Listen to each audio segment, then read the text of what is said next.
A partir de esta clase y durante las próximas 2 lecciones, estudiaremos los tipos de transición política que se han producido desde la Segunda Guerra Mundial en adelante. Estos tipos serán divididos en 3 grandes grupos.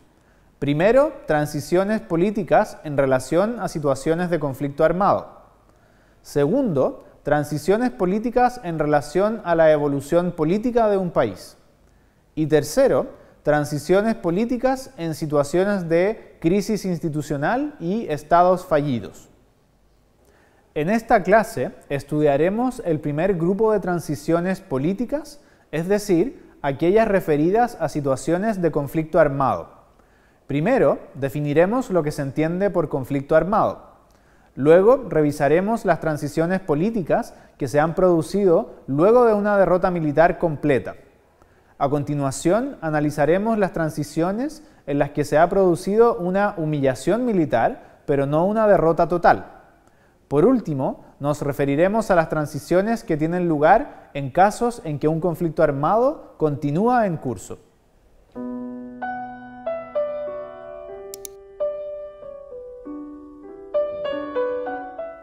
En muchas situaciones de transición política, se dice que la respectiva sociedad ha pasado por una guerra, sea esta internacional o civil.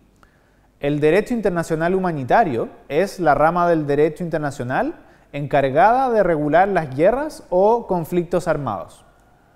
De acuerdo a esta disciplina, existe una situación de conflicto armado cuando se recurre al uso de la fuerza armada entre estados, caso en el cual se tratará de un conflicto armado internacional. O bien, cuando exista una situación de violencia armada prolongada entre autoridades estatales y grupos armados organizados, o entre dichos grupos dentro de un estado, caso en el cual se denominará a esto como un conflicto armado no internacional. A estas categorías también se las conoce más popularmente como guerra internacional y guerra civil, respectivamente.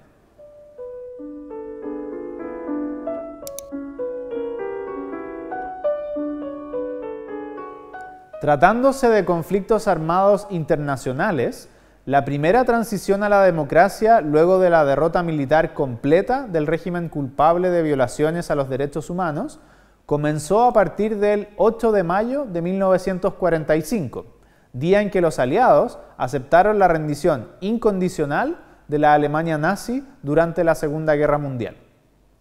Los 4 principales aliados, Estados Unidos, Reino Unido, Francia y la Unión Soviética, ocuparon de inmediato el país y asumieron su administración política por sectores, división que marcó uno de los primeros hitos de lo que sería conocido posteriormente como la Guerra Fría.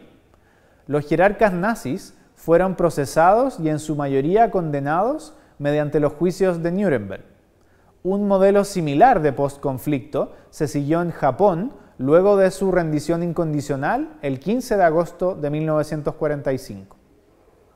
Otro ejemplo de derrota militar total de un gobierno culpable de violaciones a los derechos humanos luego de un conflicto armado internacional corresponde al régimen de Saddam Hussein en Irak, el cual fue derrocado tras la invasión militar liderada por Estados Unidos entre el 20 de marzo y el 1 de mayo de 2003.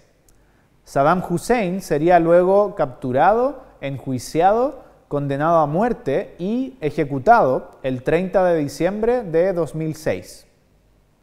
Anteriormente se había producido la invasión militar de Afganistán, controlado por los talibanes. Esta invasión también fue liderada por Estados Unidos entre octubre y diciembre de 2001, en el contexto de la guerra contra el terror. A partir del 20 de diciembre de 2001, el Consejo de Seguridad de Naciones Unidas creó la Fuerza Internacional de Asistencia a la Seguridad como fuerza de estabilización del país en el postconflicto. A nivel de conflictos armados no internacionales, Destaca la derrota militar completa del régimen de Anastasio Somoza en Nicaragua en julio de 1979, a manos del Frente Sandinista de Liberación Nacional, tras la cual se instaló una Junta de Gobierno de Reconstrucción Nacional. Sin perjuicio de ello, posteriormente se organizaría el movimiento armado de oposición financiado por Estados Unidos, conocido como los Contras. Lo que tienen en común todas estas experiencias es que el vencedor del conflicto bélico tiene todas las posibilidades de establecer la verdad de las violaciones, dispensar reparaciones, administrar justicia penal y proveer la reconstrucción político-institucional del país. En los hechos, la victoria total supone ausencia de fiscalización, lo cual entraña un riesgo para el respeto de los derechos humanos y los principios de justicia. La paradoja que se produce es que mientras mayor poder se tenga para imponer un programa de justicia transicional, mayores son los riesgos para la población. Se puede concluir provisoriamente que las soluciones pueden ser mejores o peores, pero nunca son perfectas.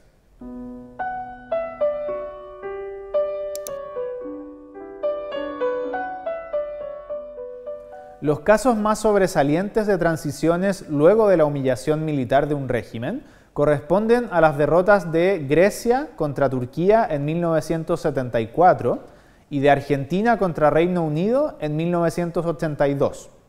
En ambos casos, una dictadura militar de derecha fue humillada en un conflicto político en unas islas.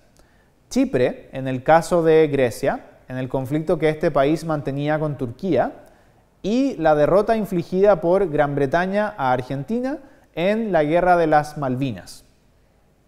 En un comienzo, la comunidad internacional estimó erradamente que se trataba de derrotas militares completas como las mencionadas anteriormente, debido a la gran desmoralización militar provocada por estos fiascos. Sin embargo, en estos casos la confusión militar inicial dio paso más adelante a una recuperación de la cohesión de los uniformados frente a la amenaza común de la justicia penal que se cernía sobre ellos.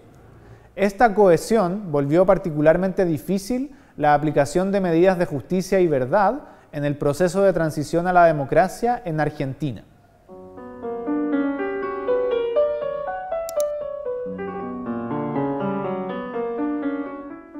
Las transiciones políticas durante conflictos armados no internacionales aún en curso pueden presentarse en dos variantes.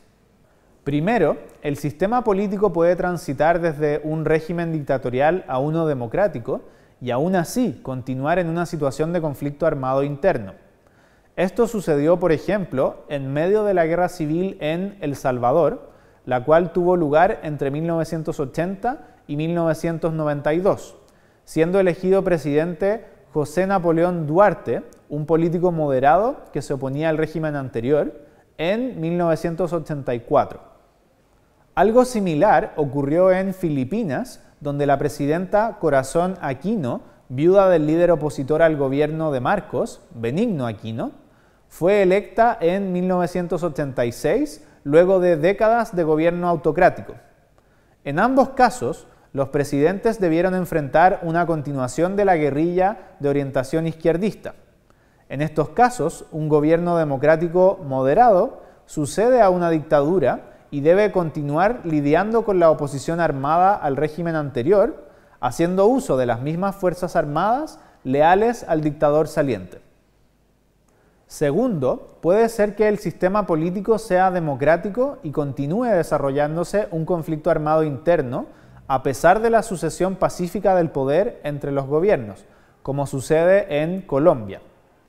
En este país, los gobiernos democráticos han tenido que negociar con grupos armados como las FARC y el ELN, fuerzas combatientes aún activas que son actores políticos relevantes y a los cuales los gobiernos deben presentar incentivos para su desmovilización e integración en la vida nacional, como por ejemplo amnistías.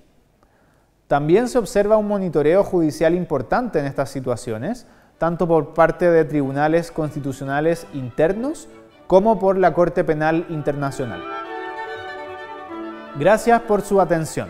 Por favor visiten nuestro sitio web moocchile.com. Los invitamos a ver nuestra próxima clase.